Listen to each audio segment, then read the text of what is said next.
एक समय की बात है। एक गांव में एक गरीब किसान रहता था, जिसका नाम रामू था। रामू के पास एक सियार भालू था, जिसका नाम बालू था।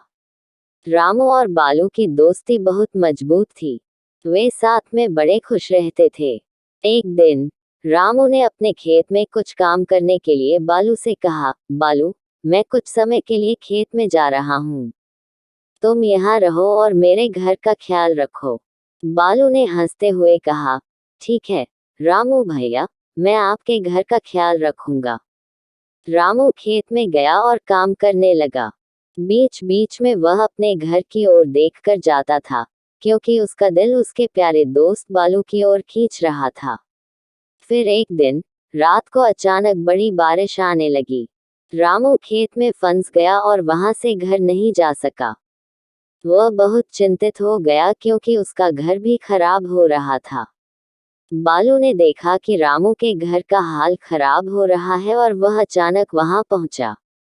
उसने रामू की मदद करने का निर्णय लिया। बालू ने अपनी बड़ी मुसीबत और मेहनत के बावजूद रामू के घर को बचाया।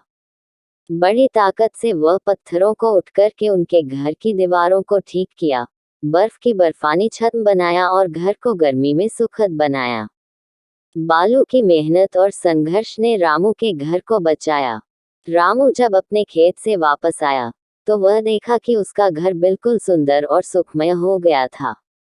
उसने बालू की मेहनत का सबसे बड़ा आभार किया और बोला, बालू, तुमने मेरे घर को बचाया। तुम मेरे सच्चे दोस्त हो। बालू ने मुस्कुराते हुए कहा, रामू भैया, दोस्ती में दर्दी और खुशियों की मीठी बुनाई होती है। मैं हमेशा तुम्हारे साथ हूँ और तुम्हारे लिए कुछ भी कर सकता हूँ।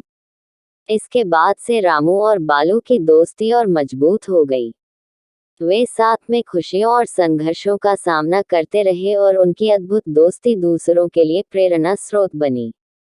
इस कहानी से हमें ये सीखने को मिलता है कि अच्छे दोस्त जीवन में महत्वपूर्ण होते हैं और हमें अपने दोस्तों के साथ मेहनत, समर्पण और साझेदारी का मूल्य देना चाहिए।